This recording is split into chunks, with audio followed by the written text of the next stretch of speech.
wonten yang mengatakan bahwa Demang Kebon namanya Ki Ageng Nurwakso. Itu juga betul atau tidak betul? Ki Ageng Nurwakso itu sekitar tahun 1300. Bersamaan berdirinya Kediri dan Daha.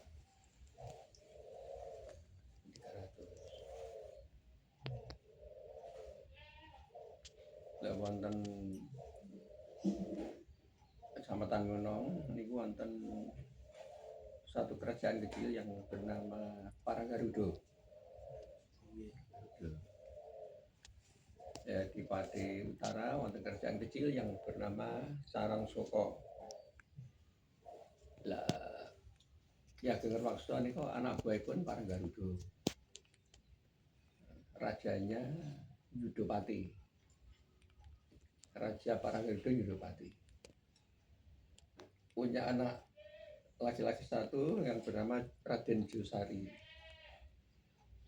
Melamar putranya Prabu Sarangsoko wonten naminipun Tirto Handungjaya yang bernama Rayong Wulan, tapi ditolak, menimbulkan pertempuran besar-besaran. Lah, pertempuran besar-besaran kan Ki Ageng Nurwakso kan kendaraannya kan bandeng. Dengan mobil, dengan motor, dengan sepeda, kan bandeng. Bandeng itu kena pusaka dan akhirnya luka yang tidak bisa disembuhkan karena ada bisanya. Namanya luka nek cara kuno itu namanya pun borok. Saat itulah bandeng tadi dinamakan bandeng borok. Walaupun dia luka borokan tapi masih bisa berjalan tapi lambat. Itu kendaraannya Mbah Ki Ageng Nurwakso. Dengan kendaraan bandeng borok itulah Mbah Ki Ageng Nurwakso di mana-mana terkenal dengan nama bandeng borok karena kendaraannya bandeng. Setelah itu Paranggarudo kalah, punah, habis, rajanya mati, putranya mati, raja mati, yang masih tinggal pengikut-pengikutnya, termasuk Ki Ageng Nurwakso. Ki Ageng Nurwakso kembali ke desa sini, beternak kerbau untuk membajak. Zaman dia ini buatan traktor tapi lugu. Setelah untuk membajak, kerbau tadi kan rewel, lari. Setelah lari ke selatan, dikejar, tidak bisa tertangkap. Akhirnya pun di sebelah selatan desa Pekalongan itu ada orang petani. Ada petani yang ada di sawah melihat mau kerbau, langsung diparingi suket dengan ini hijau, terus dikasih makan, terus dipeluk, lehernya dipeluk, kasih makan.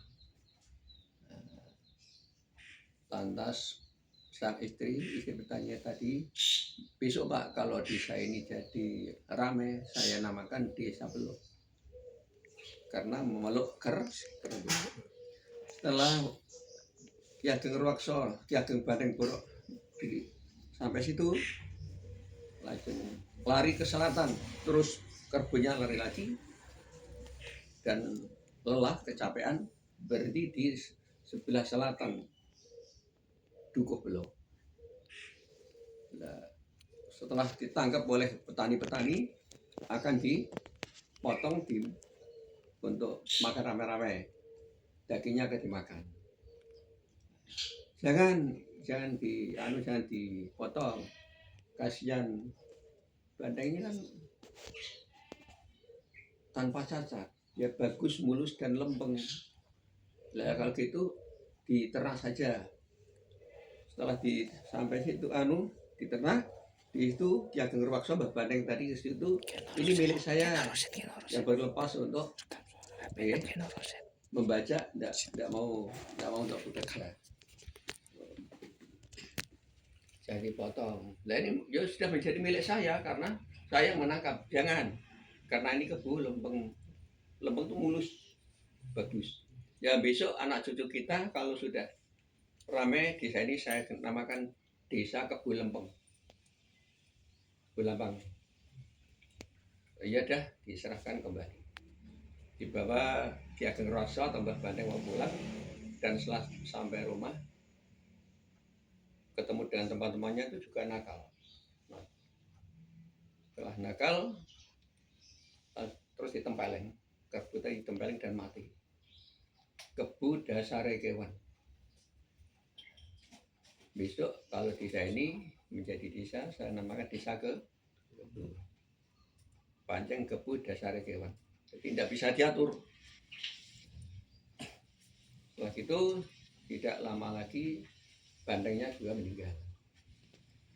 Karena apa? Boroen setelah Bandengnya meninggal, mati, Bandeng Borok, Mbah Bandeng Borok tadi punya kendaraan kuda yang masih muda sekali, bagus. Setelah masih muda sekali, ada sesuatu hari ada masalah saingan di antara Demang dan juga Berkeley. Akhirnya Mbah Bandeng Borok tadi mengendarai kuda mau disapu dengan pedang, tapi kelewat, kena ekornya patah. Makanya kendaraannya Mbah Bandeng Borok tadi namanya Blue Buntung. Blue itu anak kuda, Buntung itu ekornya patah. Begitu Blue Buntungnya ekornya patah kan malu, terus Blue Buntung tadi malu terus minggat entah kemana, tidak mau menjadi kendaraan Mbah Bandeng, dan Bandengnya juga mati karena sudah lama borokan. Maka dari itu di situ Blue Buntung itu dikasih kandang di sebelah selepannya Mbak Penny, dan rumahnya Mbak Bandeng Borok itu di sebelah timur Tunden.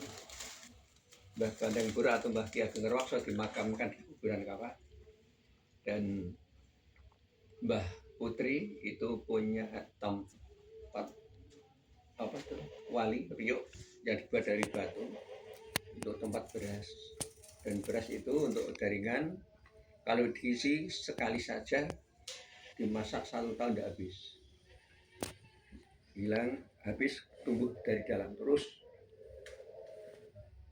Makanya itu termasuk ya peninggalan yang paling bagus. Setelah itu walinya tadi kan zaman dulu tidak wali, namanya Ngaron.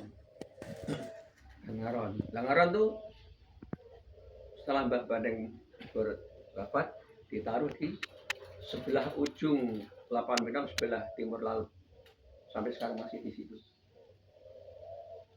Nah, setelah di situ ada orang yang tahu tidak untuk pesugihan, siapa yang ziarah itu dia punya kepercayaan kalau parinya banyak, bersiap banyak, lagi salah gunakan untuk musyrik. Setelah pada waktu zaman kepala SMP Pak Sud Ngaron digempur karena kena podasi, hancur. Kalau sekarang ditaruh di museum, tapi dulu kan tidak datang. Yang separuh itu mungkin masih di dalam pondasi, yang separuh di belakangnya Mas Yanto cucian mobil masih. Mbah Bandeng Borok itu punya